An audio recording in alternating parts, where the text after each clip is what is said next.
Welcome to the IVM Podcast Network.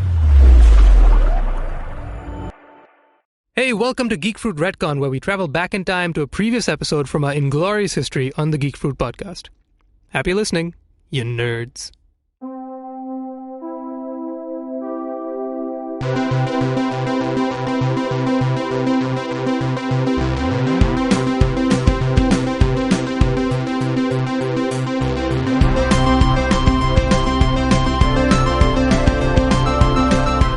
Hey everybody, you're listening to Geek Fruit with me, Tejas and Jishnu. Hi Jishnu. Hello. Are you well watered? I am. Sorry, we had to restart today's session because you wanted a drink of water. Are you alive? I am alive. Are you, coherent? I am coherent. Are you cognizant? I am cognizant. I don't know also. what cognizant really It's means. a company actually.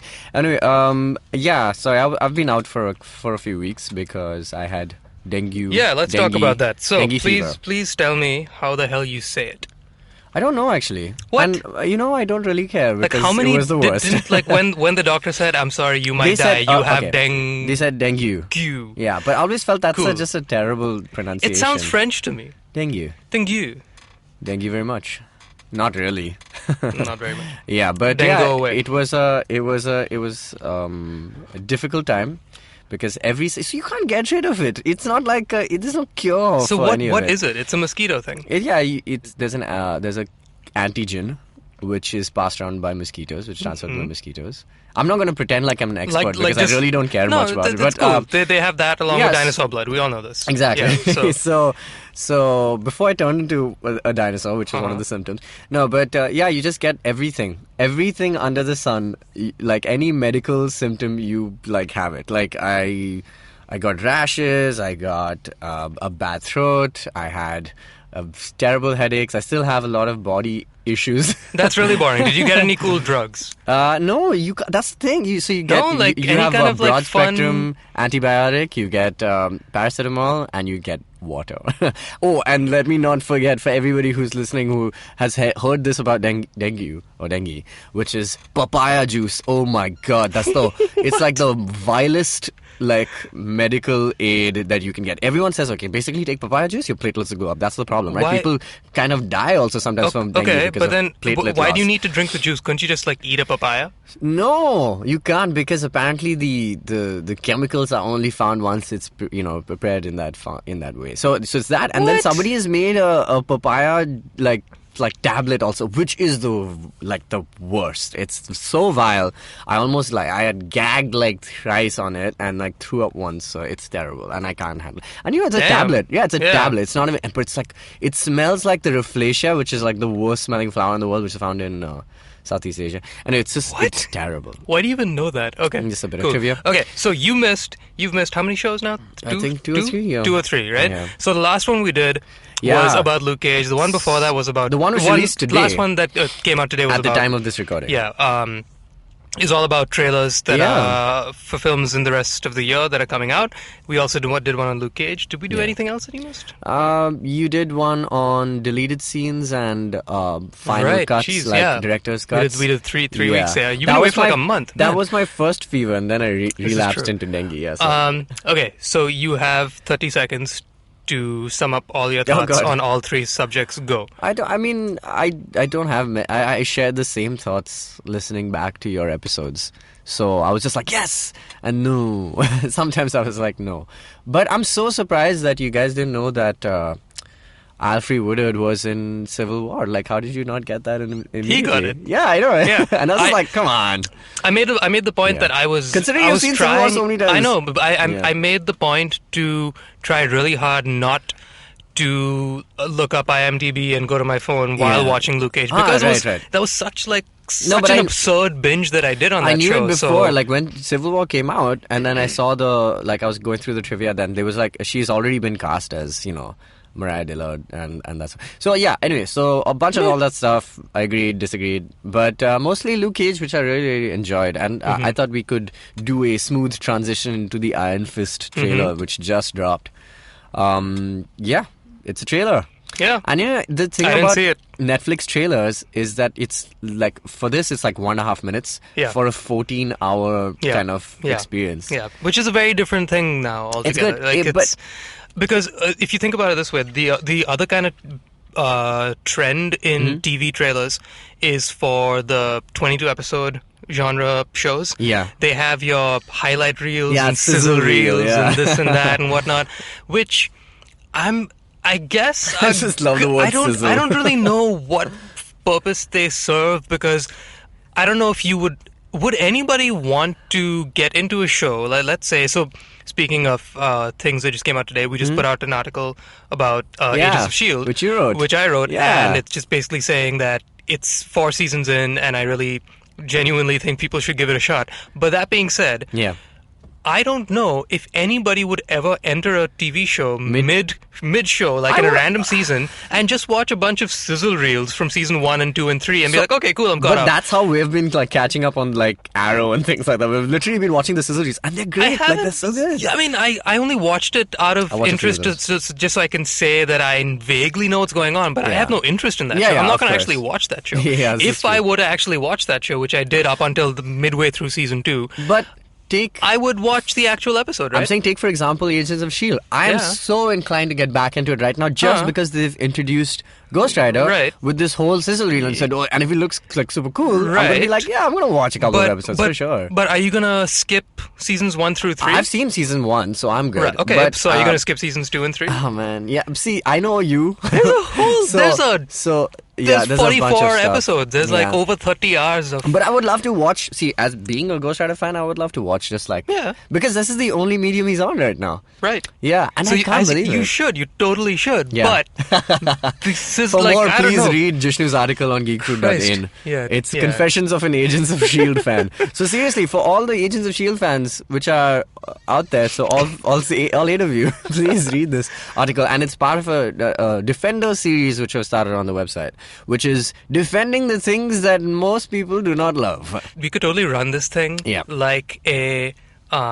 like the Trump and Hillary, what do they call it? The debate. What? The debate where it's sort of like open to the public. Town hall. The town hall style meetings, and just have people like ask us like, why the hell do you keep talking about these things? Well, let me say talk one good off. thing about about each show. So I think the next thing that we're going to do is get somebody to write about for the DC Extended Universe, because I think that needs some love right now. So we're going to have that. We have Jishnu's article, which is up right now. We have a couple of articles that came out before, some on Batman and on original superheroes, which we've spoken about on this show. Yeah. So yeah, just to quickly go through the Iron Fist trailer, a bunch of shots. It seems like the hallway fight is the hallmark of these Netflix shows, because these are budgeted like kind of differently from It's cool. I think it's a perfect metaphor for the fact that this is not the giant spectacle of an IMAX film. It happens in a corridor. It happens. Yeah, it's not a big street blowing up or a big city blowing up. Yeah. It's 6 feet by 20 feet. Yeah, exactly. Yeah, and the other thing is that shots of characters that we knew were going to be on this show. There is Colleen Wing, who's a big, important character in the Iron Fist series. So she's going to be there, and she's already been cast. And it's great. In fact, I don't know if you saw the Luke Cage interview that they did on Facebook Live. And basically, in that interview, they had like Mike Coulter kind of speak about Luke Cage, and then all the actors from the different like shows kind of popped up on the interview in little tiny boxes like Skype. And they kind of spoke about... And there was the first official like meeting between Mike Coulter and Finn Jones, who's playing like Iron Fist, and he was just talking about how they were shooting the finale, and that was like 2 weeks ago. So that's done. So Iron Fist is done, and now in a week they're going to start shooting the Defenders. So it's quite cool. And then NYCC happened, so all 4 of them on stage. Yep. But yeah, so Madame Gao from Daredevil, she's a big part of this series, so she's also featured in that. There's a couple of ominous shots of her. Yeah. But otherwise, really cool, man. Like, looks really interesting.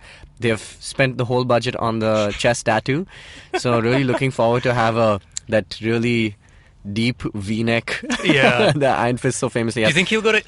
He could very well go to H&M and buy a V-neck, because H&M is featured very prominently in all the skyline shots. Are you of serious? The city. Yeah. In the Iron Fist trailer, all the like panning shots across the New York skyline has a big giant red H&M glowing. Amazing.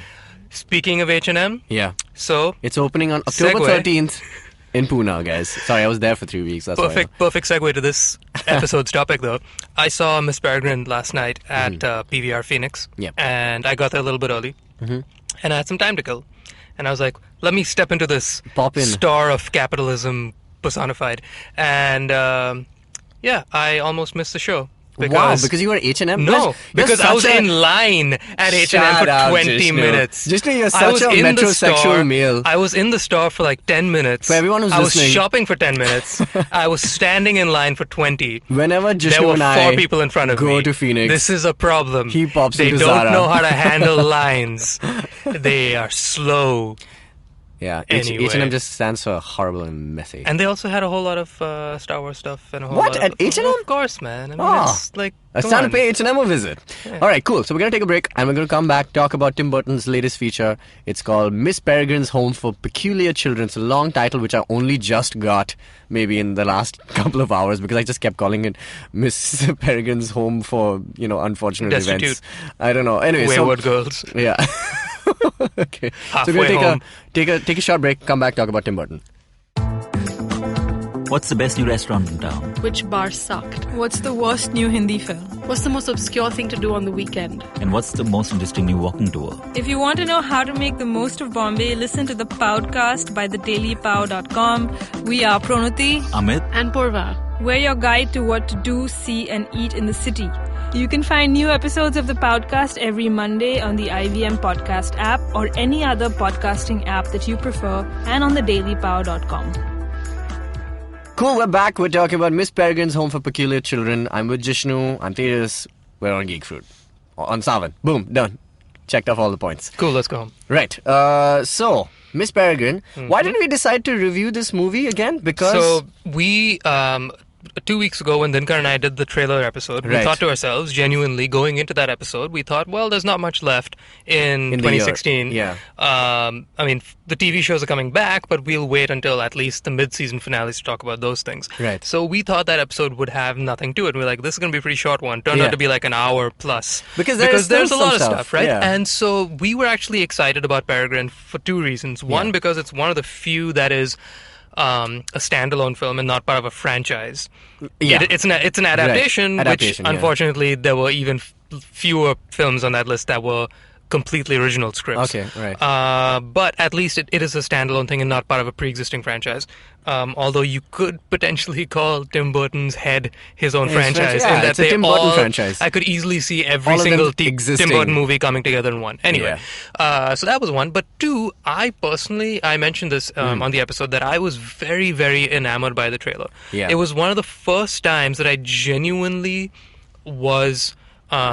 Intrigued by the trailer, because the trailer, I think, if I remember correctly, I put it as it did what the BVS trailer wanted to do, but did it really, really well. In that it gave you an elongated scene, which opens up into the fast cuts of what a traditional trailer is. So it showed you the entire scene where Jake and what's her name, Jake and the girl, Emma, the blonde, Emma, Emily, Emma.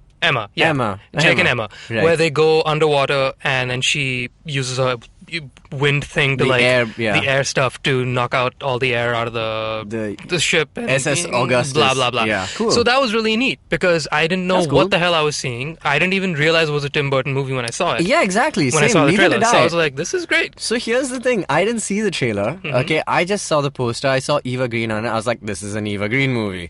And I know she does things like Orphan Black. She's in... Penny Dreadful. And she does these kind of weird...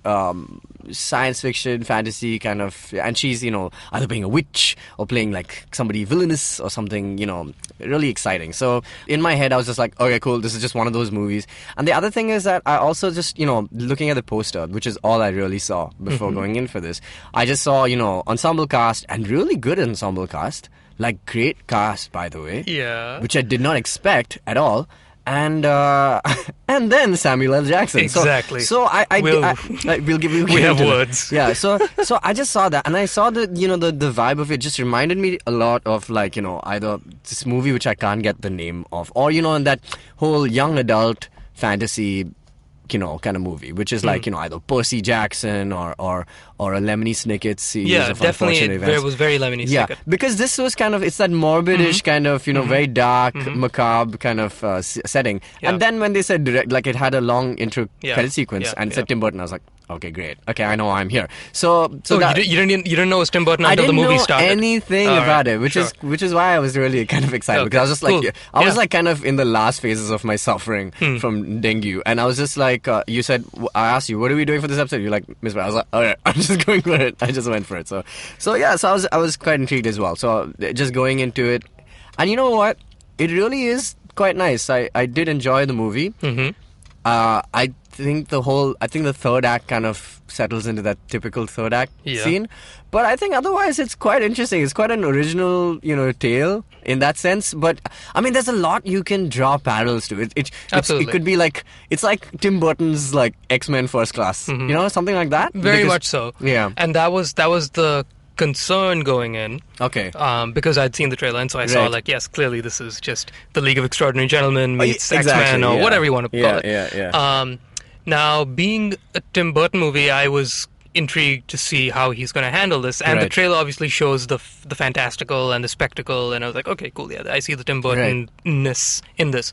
That being said, I realized I haven't seen a Tim Burton movie in I don't even know how long. Exactly. A long time. And His last movie I skipped a lot of the Alice films. Yeah, the Looking Glass one. The Looking Glass, which and I skipped. I skipped that, and I skipped a whole bunch of others that he's done in the last maybe 5 years. Right. I think the last movie I saw of his was the first Alice movie, and I've forgotten most of it. Yeah, because that movie wasn't good. Because again, like, the thing that never seemed like a promising prospect to me. Because Alice in Wonderland remake, I was like, I know the story.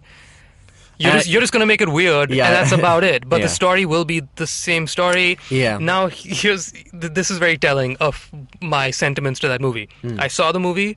I genuinely don't remember how it ended. It ends like how Alice ends. Does it end like how Alice ends? Because it's weird. It's got actually, obscene, acid trip of Tim Burton. Yeah, but, I mean, pretty much. But is it straight up? I genuinely can't remember anything. It ends like how the original novel ends, which is the difference between the cartoon, the Disney Alice one, is that they mixed elements of Alice Through the Looking Glass and the original Alice in Wonderland. So yeah, that's the only difference. Is that I think they kept mostly to the original setup of the movie. So, I mean, my favorite Tim Burton movie is probably Edward Scissorhands. Okay. But then that's also before he had a bazillion bucks to spend on visual effects and then dress things up that way and then just ride on the fact that it's a really trippy world you're looking at. Right. And so I think in this movie, the first, like you said, the first 2 acts of it were really, really great because it was just about this guy and him sort of figuring out what's going on, and he's sort of playing the audience's role, and we're learning as he's learning. Yeah. And then once that halfway mark comes about where he finds out the truth about his grandfather and blah, blah, blah, and then he hears about Samuel L. Jackson's character and whatnot, then it's like, okay, cool. Now it's getting a little contrived. Now it's getting into an action movie territory, which I was hoping it wouldn't get into. Right, because I was really excited at the notion that you have not established a plot point yet. Yeah. You've only established the fact that this kid is trying to find a house. Yeah. Great. He finds a house. He meets a very nice lady named Miss Peregrine and a bunch of really adorable kids. Yeah. Oh, that's really cool. He makes friends with them. I think he's falling in love with one of them. Oh, that's cute. Yeah. But then there's no end game to this. Yeah, there's no... And so I was really excited that conceit, she shows him everything. She shows him the loop. Yeah. He then has to go home and then... He meets Chris. I got to talk about Chris O'Dowd. But yeah, I know. Right? He then goes back to his dad, and then it's like, okay, cool. So that's it. We have met Miss Peregrine and her home for wayward girls, or whatever the hell it's called. And so the thing is done. And then you gotta stop calling it that. And then the minute Samuel L. Jackson's character enters the picture, I was like face palming the entire time because I was like, "You going so well." Yeah. And then that entire ending fight sequence was. It was completely cringe. Home Alone meets, It was complete cringe because I mean, the entire thing. We've talked about this extensively. I think when we did the BVS review. Right. Same problem with the Doomsday. Not Doomsday. Doomsday, the Doomsday battle. Yeah. Same problem as this one, in that the entire thing was visual effects. It was a bunch of VFX skeletons fighting a bunch of VFX, almost Demogorgon-looking guys. Having said that, though, I did enjoy just the skeleton part. Okay, because I enjoyed it for like 5 seconds. It reminded me a lot. It was humorous, and the other thing is that it just reminded me of this other Tim Burton thing, which was I don't know if you've seen this. It's a music video which he did for The Killers called Bones. Oh yes, and it kind of just reminded me of that, and I found that great song. song and great video. It's just like a hilarious video. And I just remembered that, and it was so silly that this fight scene that scene was really silly, and I just thought that was funny. Yeah. So here's the thing: we were talking about other Tim Burton films. The one that this reminds me most of, and it's actually my favorite Tim Burton film, is this movie called Big Fish. And in Big Fish, it's really about how Billy Crudup is told these stories by his father for generations about like a witch and, meeting like the tallest man on earth and living in this weird, crazy place where, time stands still, things like that. And the whole movie is literally just about those stories. It's literally just about how, Billy Crudup, as he grows older, as a kid, he believes his father. But as he starts growing older, he's like, obviously this is not possible. It's not true. And then his father, is dying. And finally, when he passes away, all the same characters from all these things like kind of show up at his funeral, which proves that he was right. And that is a beautiful movie. It's like it's one of my favorites. And initially this was kind of the same setting where you have this grandfather figure who tells his grandson all these stories. Nobody else believes him except his grandkid. And then finally, in this obviously he has a mental health issue, which is that after his grandfather passes away, spoiler alert, he can't bear the loss, so that they go and try and bring some closure to the whole thing by taking him to this place where he grew up. So I thought until then it was really nice and it was really, really good. I think it's because this is based on a book. It's like a young adult book. I can't remember the author's name. I was just reading it somewhere. But typically most of these young adult kind of fiction, fantasy kind of things, they need to have like a third act, like either a villain or something that drives the plot, which is, so it doesn't make it like just a simple movie like Chef or something. Completely, there's no what's the word I'm looking for? Antagonist. There's no antagonist to kind of make a resolution, but I just thought it would be a pretty film by itself. Absolutely, I agree completely. And hence, once that third act begun, I was like, okay. I felt the same. I got reminded very clearly and immediately, yes, this is a kids movie at the end of the day. It is a kids movie. That's right. Okay, cool. You need to introduce this bad guy. Fine. Now, that being said, I think my beef was not so much with the character, because while he was kind of shoehorned in there, he still could have worked, I think, had it not been Samuel L. Jackson. Because I think Samuel L. Jackson... It just adds camp to it, right? It was way too campy. Yeah. And this entire thing is full of camp, but it's a very... very specific kind of camp. It's a wonderful children's tale kind of thing. And the thing is, while you do have Judi Dench dropping in and you have Allison Janney and whatnot... Yeah, by the way... What was that? Equally bizarre, but that's... love Judi Dench. It reminds me of I've seen Family after a while, Sure, yeah. It's like seeing my grandmother or something. So, it just felt to me like, I don't know, Tim Burton was just, has a lot of money to throw around now. Does. And he's just like, hey, Sam, do you want to come and do 50 lines of dialogue? I'll write you 4 pages of script. You just come in for 1 week and you're good to go. And Has he ever worked with Samuel L. Jackson before? I'm not sure. That's probably it then. He's just like, you know what? Getting older. I need to do whatever I want to do. And it's like, you're right. I think... He got in the way. He was very distracting for me. Yeah, while it's always great to see Samuel L. Jackson, it's like now that he's going to play a really bizarre, wacky, out there character. And even though he was kind of so there were a lot of scary moments for kids and absolutely. For me also in the theater, and I was watching it, I was like, oh, that's pretty scary for kids.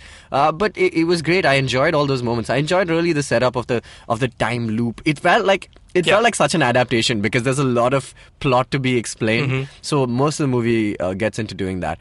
But I did find a lot of the edits, the editing of this film really kind of jumpy, kind of cutting between that was the only thing that I think is because they're trying to... strange. Yeah, it was a strange kind of edit. I don't mind it, but it felt like they're trying to prove, they're trying to get many points out of the way, so they have to kind of just really...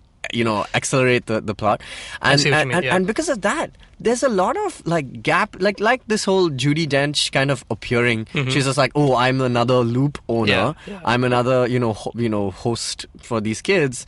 I'm here in this movie, and then I'm gone. So that was one thing. And she dies, I guess, doesn't she? No, she gets set she's free. sent away. She's set free. She's a bird, or something. She flies like an eagle. Yeah, she flies like an eagle. A falcon. And then Eva Green, who's like pretty much there from the first like act to the second act, suddenly is out of this film. Yeah. Like it's almost like they wrote her out because because when she's a bird, I thought she comes out of the cage, she might, come out to help these kids, come back to these kids. Yeah. But instead, there's a very vague shot of her standing on top of a tower holding her arm because she's injured. That's what they said. And then is that it? Yeah, she's just I thought it's because she was looking at Jake and Emma like macking on each other, and she was like touching herself. Awkward. No, she was like, "Oh right, sex." I remember that. It's been a while because I mean, old lady's just been like by herself taking care of a bunch of kids her whole life. Maybe she was, having fun as a bird. I mean, that's a different form of That's it. But a whole other. That's a different thing. But the other thing was like, it was just like a single line, which was just like, oh, we had to set them free because they're all injured, and she will come back after a while, and then I have to take it. Why? Like, you're injured, just come back, we'll take care of you, or something like that. So, I mean, that felt really bizarre. Like, not even like Tim Burton bizarre, just like absolutely like... just like, it felt like a write out for her, and then suddenly there's one shot of her at the end, and that's it. And then it's all about Jake again. I know that it's been, I said it's been eons since I've seen a Tim Burton movie, and like I said, my favorite ones are from the, like, literally 20 plus years ago. So obviously, as time has progressed, his style has changed a bit, and he's got more toys at his disposal with visual effects and whatnot. Visual effects, yeah. And so this is just sort of my being old and cranky. I preferred it when he didn't have those effects. Didn't have the luxury of like, let me just imagine it and boom, it's going to be there. It's like, no, like you make it compelling by like actually have it be real to some extent. Like this is back to the age-old practical versus CGI debate and whatnot. And so this felt to me like I was surprised at how un-Tim Burton it felt. Because the thing is, I can see... I felt it's pretty Tim Burton. Like, it wasn't... you can get that It wasn't... This is very much like a filmmaker talking in terms of the fact that like it was really desaturated and really blue and really so dark and really grey really dark. For a lot of it. And even when the fantastical world of the house was born, it's still very muted colors. And I was like, this is not... Like, if you hadn't told me it was Tim Burton, I would have believed you. Like, I could have gone the entire movie and been like, this was made by some, like, this could have been a Chris Columbus movie. Yeah. It felt like one of the early Harry Potter movies, but just like a darker variant of it. Very darker, It had a very similar feel to that. Okay, but what I want to get back to, though. Yes. Sam Jackson and Chris O'Dowd. Now, here's the thing.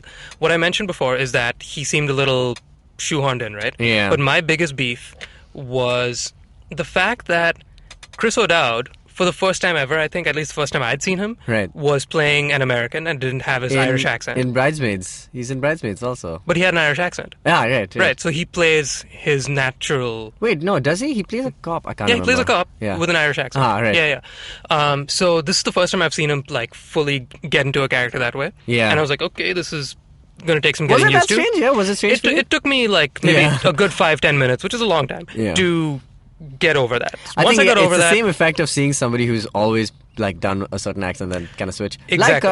Like Benedict is doing in Doctor Strange. This will be very interesting to see. Yeah. But so on that note, Sam Jackson almost never changes. He doesn't. He only plays Sam Jackson. And that is why this bugged me, because Chris O'Dowd is willing to change it up and go into a different persona that way. Right. Not to say that everybody else has to. What will Samuel L. Jackson do? But like Sam, exactly. Like I don't know what else he's capable of. But that's the thing. Nobody wants him to be anybody else. They just want him to be Sam Jackson. Right. And that's fine in the right time and place. In a Tarantino movie, perfect. In the Avengers, sure, because he's got to like bully around a bunch of superheroes. You need a really strong presence to do that. Right. In this movie, though, it was like, why is Nick Fury in this movie? Like, why is he, like, he was like, all his snarky remarks felt like Sam Jackson just being like, hey, Tim, I'm going to improvise for a second. And he just, like, said whatever he wanted to say. Absolutely right. I think they could have really gone with the character actor to give it more depth. The ending, at least the villain. Like, imagine just doing this with Johnny Depp. Johnny Depp. He's Tim Burton's like back pocket, right? And so if he was there, like he would have like metamorphosized himself into something, into somebody else, and that would have been much better than this, which was just Sam Jackson being Sam Jackson with white eyes and crazy hair. I was like, why? I completely agree. I think definitely it added. And this movie didn't need that because it had a real character. It had its own style. It had its own everything. It was going well. I mean, everything was great because I believed everything I was seeing. And then I see Sam Jackson. I was like, I'm constantly reminded that you are Sam Jackson. Yeah. Like when I saw Chris O'Dowd for the first 5 minutes, I was like, Chris O'Dowd, what are you doing? Chris O'Dowd, what are you doing? What are you doing? You should go back to the IT crowd. And then after like 5 minutes, I was like, all right, cool. Yeah, it's fine. You can carry it. And he was fine. He was great. He was cool. Yeah. And Rupert Everett. Okay, cool. So I'll tell you what. We're gonna take a short break and then we'll come back and talk a little bit about the cast and a little bit more about Tim Burton and his previous movies and what he's probably gonna do next. Hi, I'm Amit Verma, the host of the weekly podcast The Seen and the Unseen. In my show, I examine the seen effects and the unintended consequences of public policy and private action. I show how policies meant to help the poor often end up hurting the poor. I've done episodes so far on demonetization, GST, surgical strikes, immigration and MRP. And I will continue my forensic assault on the truth in the weeks to come. Catch the show every Monday on the IVM Podcast app or any other podcasting app that you prefer. Or visit seenunseen.in for all the latest updates. Hello. Right, so we're back. We're talking about Miss Peregrine's Home for Peculiar Children. So, I still feel like Lemony Snicket's is just a better version of this movie, right? Because those kids, they still have abilities in the sense that they're clever at doing things and things like that. They don't have any actual powers, I think. I can't remember. But that movie was so much it inhabited a world. I mean, it had a great cast. And Jim Carrey, man, that guy, he really is something. Like, he really did convert himself for that role. And, like Jim Carrey, typically, just all over the place, very physical. See, Tim Burton, at least as from what I thought, has always been attracted to these guys that are character actors. Sam Jackson is not a character actor. Yeah, he's Samuel L. Jackson. He is Samuel L. Jackson. It's like when you get Liam Neeson. He's not a character actor. He is Liam Neeson. Yeah. We've always discussed that whole thing about, actors, whether you're casting them because you want that actor, that guy in your movie, like Robert De Niro. Yeah. I mean, Robert De Niro's had his time of doing character bits, but mostly now if you cast Robert De Niro, at this point, it's just because you want to know, you say, are you talking to me? And I think that's also what's happened to Sam Jackson as well. Like maybe early in his career, he'd be more willing to do stuff, but now he's like, no, you don't need to. Now he's like, Mofo, I'm Sam Jackson. It's basically you get what you get. It's like collecting royalty on yourself. Pretty much. Pretty much. All right, so let's just talk about this cast. What do you think of Asa? Is that how you pronounce this? I want to say Asa. Asa Butterfield? Whatever. So the only other time I've actually seen him is in Hugo, which is Scorsese. Like 4 or 5 years ago? Yeah, he was a baby back then. And now he's still a I remember I really liked the movie. I just can't remember much about it. Yeah, I loved it. I love steampunk generally. It's just so cool. And Scorsese, so it was great. And Sacha Baron Cohen. Yeah, he was great in that. He was really great. I really liked him and Emma. I thought they were... Right. They were endearing. Cool. Yeah, so endearing enough. I felt like, so this is my opinion watching this. I was watching him, and he has a few weird movements and facial expressions. But I was just like, is this what kids are like? That was my first thought. I was like, maybe kids are like this. They're weird and awkward. I mean, I couldn't have been any more or less, maybe. But I don't know. I feel like we would just talk, be completely straight up. We would just be like, hey, this is the scene. What's up? What's going on? That's how I would be. And so, obviously, I take my own experience as a young person into account whenever I watch this, because I'm not so far from it. But, every time I watch it, I'm just like, kids are weird. Yeah. Look, kids are damn weird. The very opening of the movie, before his grandfather dies, that whole... couple of scenes, maybe 5-10 minutes of screen time, where it's just him working at some store and he gets pushed around a bit, and then he's in the car with his mother. Was that his mother? Yeah, it's mother. Yeah. And with his mother, and then he gets on the phone with grandpa. That entire thing where he's just awkward and man, my life is terrible, but I love my grandfather, so I'm gonna call him. As I was watching that, I was like, wow, this is... I can... If I told somebody to act this out, or if you gave me that script and I'd be like, this looks really boring and really contrived. Yeah. But he did it well enough that I he's good for that. So that being said, I was very impressed with him handling the human side of the story, where before the whole fantasy enters the picture. Yeah, because that, I mean, I think this kid is naturally like that. Yeah, like, it's not like it's like you cast like geeky, say like role. a really like Adam Driver or something, who's just like he's much older, obviously he's way older. But I'm saying like if you took a young Adam Driver, if you in his teenage years, I'm sure he would have been like so straight up, like boom, like this is a scene. Yeah. And I feel so that was my like initially I was just like, oh okay, but then my whole thing kicked in, was like, well, maybe kids are weird like that. And he's had a weird past, and he has, so to speak, issues because of his grandfather. So he was good. Emma, I mean, I don't know who the actress is. Young actress, really nice. I mean, pretty much everybody. My favorite actor, I think, was Ella Burnell. I believe is the name. Yeah, so I think my favorite actor from this was the other boy, Enoch. I think he was great. Oh. I think like I always love the guy who has to play a douche, because like you really have to go and act to do that, because it's not generally like people won't be that way. So I mean, like I think he did a good job of like trying to isolate this guy or trying to be a dick about it. Yeah. So he was great. Eva Green, she's a great actress. I mean, we've known that since I guess like Casino Royale.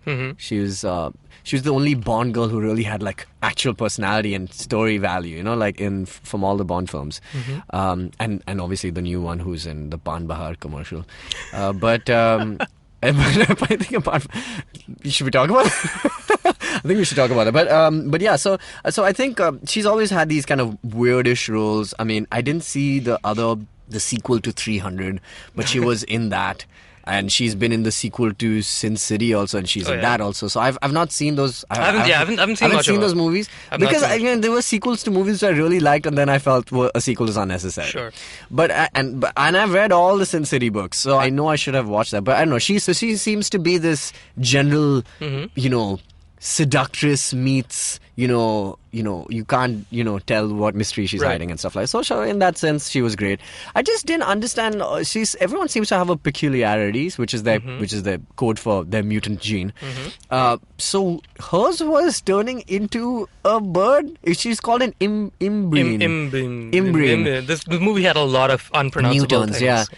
Imbrine. And an imbrine is I thought it was somebody who could convert her, so she's an animagus. She's basically an animagus. But she can also turn back time. And she has a time turner.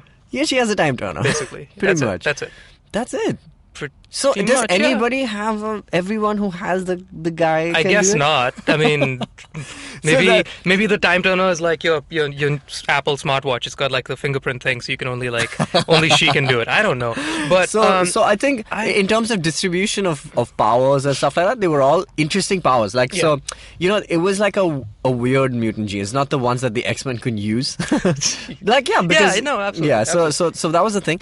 The other, where I thought the story could have gone deeper in a way, it was Jake's power is the same as his grandfather's, which is that he's the only person who can see the monsters. And I thought there's so much depth there.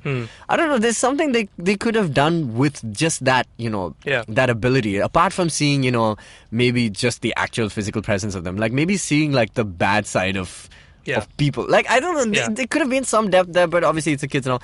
So I'm gonna forgive that. But otherwise, pretty strange. Pretty strange in terms of the cast. Judi Dench being there again. It's great to see her, but just random. Pretty random. It's just random. I was hoping to see more of Alison Janney, just because. Yeah, she's great. Amazing. Right? She's great. It was a neat, twist that happened. That was cool for like a half second. But so I'm assuming it didn't really. Yeah, I mean, it was like, all right, it was cool. a good half a twist. I was like, hey. Yeah, but so I'm assuming this is to be a Kickstarter for a franchise, I guess. Well, yeah. So speaking of hashtag Dove. So speaking of Alice in Wonderland, that was one of the 3 films in that year when it came out, the first one, that kick-started the 3D movie revolution, right? Oh, yeah? So it was Alice in Wonderland, it was Avatar, and it was something else, can't remember. But both these 3 movies grossed over $1 billion. And because of that, 3D movies were like, let's do this. And that was way back. Avatar was, I think, 2010? 11? Yeah, something like that. Yeah, and because of that, so I'm not surprised that, he started to use 3D after that, post that. But like this movie had absolutely nothing to add in the 3D department. I don't know what your viewing experience was like. My 3D was quite Mine was poor. It was really not good. No, it was also, there was nothing, I don't know if this was one of those converted to stereoscopic films or was shot in 3D. Yeah, but it didn't really need to be. Yeah, it didn't need to be. And I'll tell you, so like I said, I showed up at the very last second. Thought I might miss the beginning, but I got there just in time. And I ran into the theater, and I didn't even like look at my ticket to like remind myself what theater I was in. So I was like, I think it's Auditorium 5. I'm just going to run. Right. So I ran straight in. Nobody even checked my ticket because it's PVR, and nobody does that. Nobody does that. So every time I do that, check for bombs, but every time I do that, I think to myself, man, I should just like watch another movie because nobody's going to care. Have you ever done that? No, I really should. I've always like. I really should. When I was a kid back when you were cheap. But what was I getting at? So basically, I ran in and I sit down, and like I said, I hadn't double checked that I was in the right theater, so I was like, this will be interesting. I hope I got this right.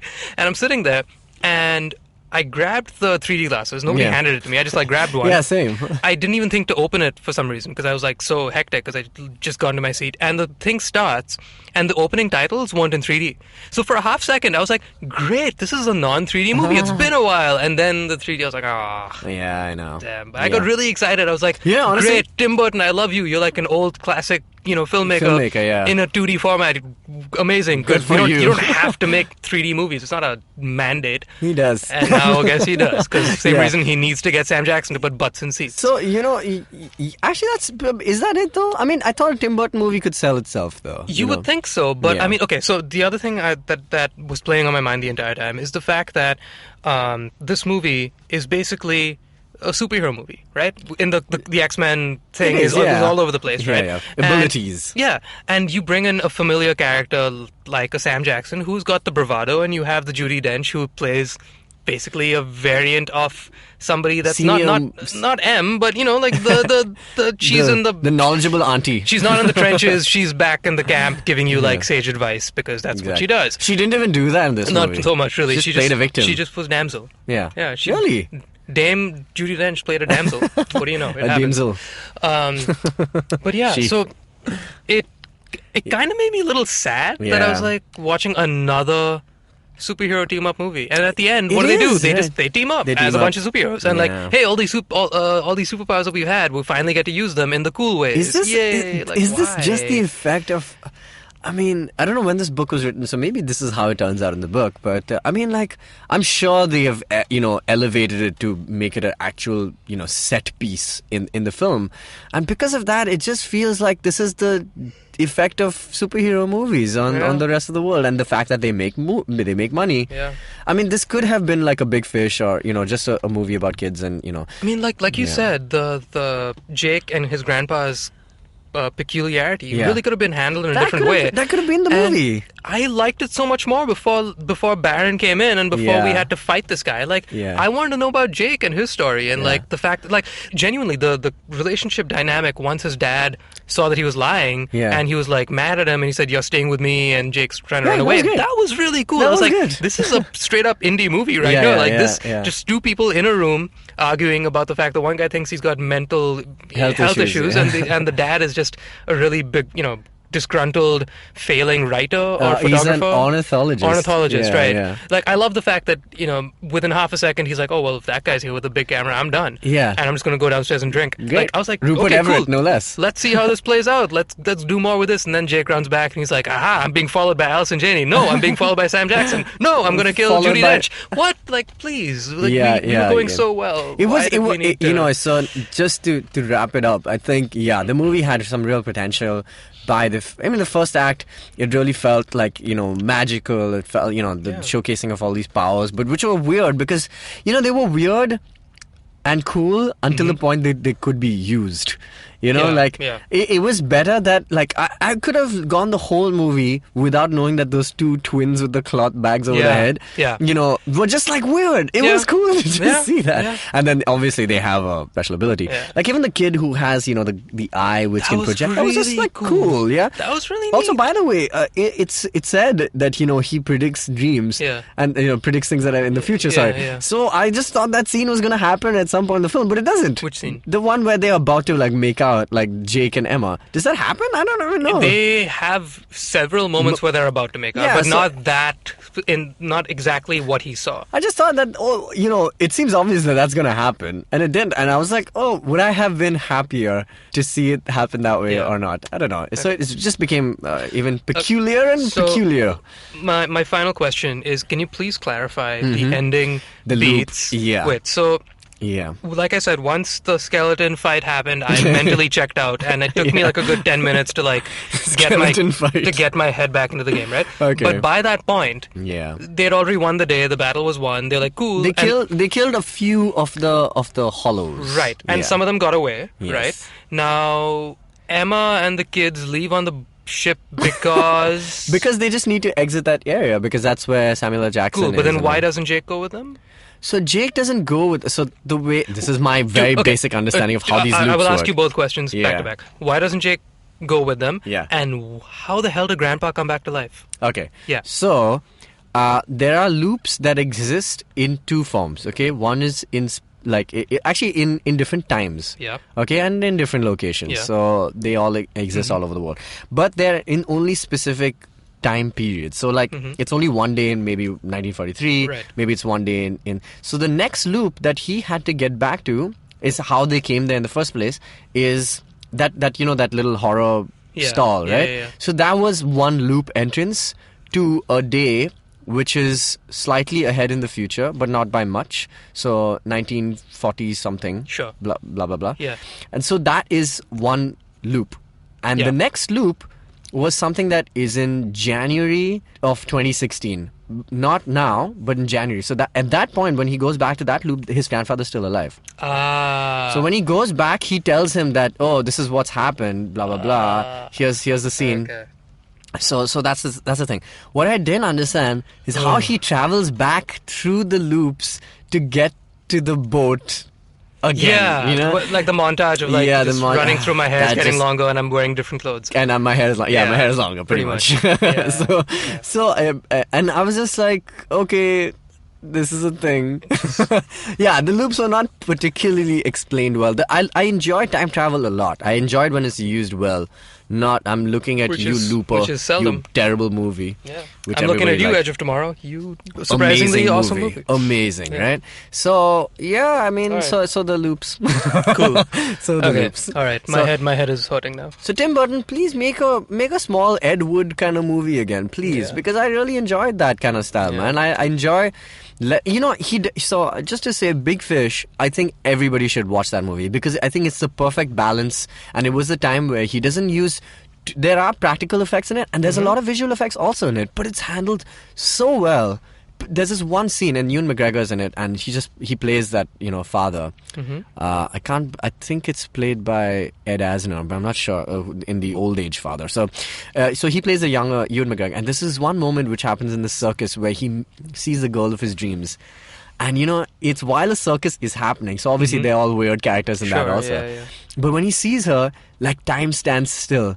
And it's a very famous scene where, everybody's stuck, mid-position, but he kind of reaches out to her and he jumps through these hoops and all.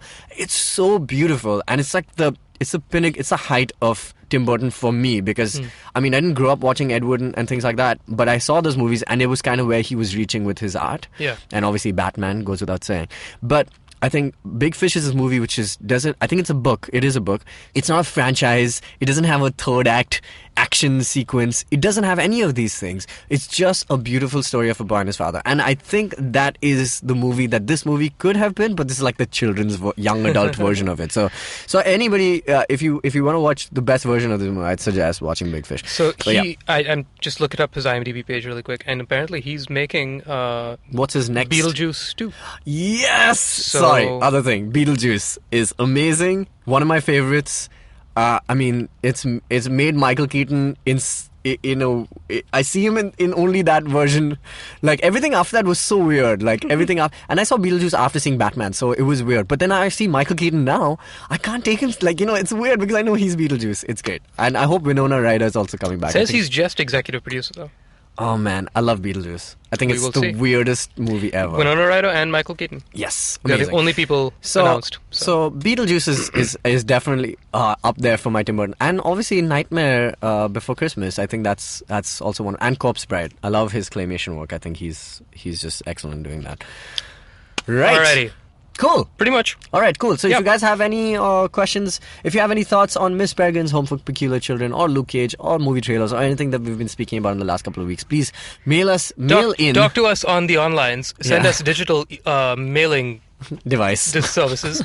You can reach us at contactgeekfruit@gmail.com. You can go to our website at geekfruit.in. You can click that shiny contact button and it will do the mailing for you. It's free. It's amazing. It's how these things work. Yeah, it's great. The social media stuff is Geekfruit HQ. You can find us all over the place over there.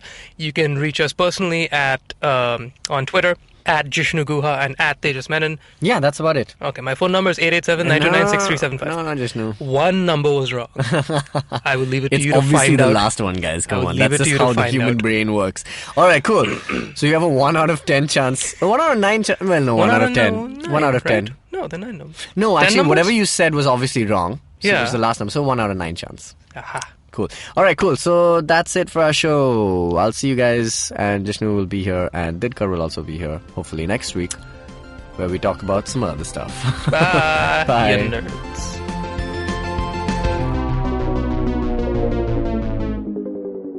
Hey, it's Dinkar from Geek Fruit. Now, if you love to travel, if you swear by wanderlust, then have I got the podcast for you. Political analyst Ambika Vishwanath and corporate executive Hoshner reporter quit their day jobs in 2015 and set out on a journey to explore India that covered 15,000 kilometers and 13 states. And now you can hear them discuss that and the travel culture in our country on the Rediscovery Project. You can check out new episodes every Monday on iTunes, Stitcher, the IVM app, or wherever you listen to podcasts. And listen to it while traveling. Good evening, ladies and gentlemen. This is your captain speaking. Sorry to say, but there's been a slight delay due to the apocalypse having suddenly begun. As you can see, there's death, destruction, and chaos taking place all around us. But don't you worry, food and drinks will be served shortly, and I would recommend checking out IVM Podcasts to get some of your favorite Indian podcasts. We'll keep you going till this whole thing blows over. Thank you.